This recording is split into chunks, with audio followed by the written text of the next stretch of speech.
పండుగ చేప కర్రీ నేను చేశానంటే ఫ్రై కింద చేశాను అనమాట అండి. ఒక ముక్క వేసుకుని ఇలా తింటే చాలా బాగుంటుంది. వీడియో లాస్ట్ దాకా చూసండి. మధ్యాహ్నం భోజనం చేద్దాం. ఫస్ట్ అయితే వైట్ రైస్ అయితే తీసుకుంటున్నాను. ఉసిరికాయ పచ్చడి అనమాట, కొత్తగా అదే తీసుకుంటున్నాను అనమాట అండి. కాయ చూసారా, దేశవల్లి కాయ అనమాట అండి. బిరెడ్ కాయ ఏంటంటే పెద్దగా వస్తుంది, దేశవల్లి ఏంటంటే బాగుంటుంది అనమాట, పీచు పీచుగా ఉండి బాగా మంచిది కూడా, విటమిన్ సి కూడా వస్తుంది ఉసిరికాయ తింటే. పచ్చడి వచ్చేసి పండుగ చేప వేపుడు, ఇది కర్రీ అనమాట అండి. నేను ఏం చేశానంటే లైట్ గా ఫ్రై చేసుకున్నాను అనమాట, ఇలా దగ్గరికి వచ్చేస్తుంది, భలే ఉంటుంది అనమాట. ఈ గ్రేవీ చూసారా ఎలా అయిపోయిందో, వేపుల్లాగా మామూలుగా లేదు నిజంగానే.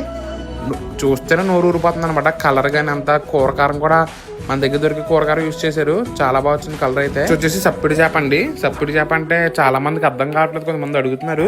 స్మోక్ గ్రిల్ ఫిష్ అని వచ్చానమాట, మా సైడ్ దొరుకుతుంది.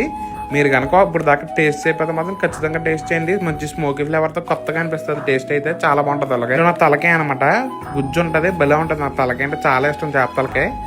ఫైనలీ లాస్ట్ ఐటమ్ అండి, వంకాయ పచ్చిరొయ్యల పులుసు అనమాట అండి. మామూలుగా ఎగ్ వేసుకుంటే బాగుంటది, దీంట్లో ఏంటంటే ఎగ్ వేయలేదు అనమాట. ఫ్రాన్స్ కూడా ఏంటంటే చిన్న సైజులో ఫ్రాన్స్ అనమాట. మొత్తానికి ఈరోజు ఫుడ్ అయితే ఇలా కంప్లీట్ అయింది. ఇంక ఈవినింగ్ వాలీబాల్ ఆడుతున్నారు గాయస్ అందరూనే, ఇంకా వాళ్ళ కోసం అని చెప్పి జొన్న పొత్తులు కూడా తీసుకున్నాను, స్వీట్ కార్న్. లాస్ట్ టైం అయితే క్రికెట్ ఆడదాం అనమాట, ఈసారి ఏంటంటే వాలీబాల్ కొట్టేసుకున్నాం. ఈ లోపల గాయస్ వచ్చే లోపల ఇదైతే ఫినిష్ చేస్తుంది తింటున్నాం అనమాట. ఈ లోపల మన ఫాలోవర్స్ వచ్చారు, వీళ్ళు ఎవరో 3 పిల్లలు అనమాట, మన ఫాలోవర్స్ అంట.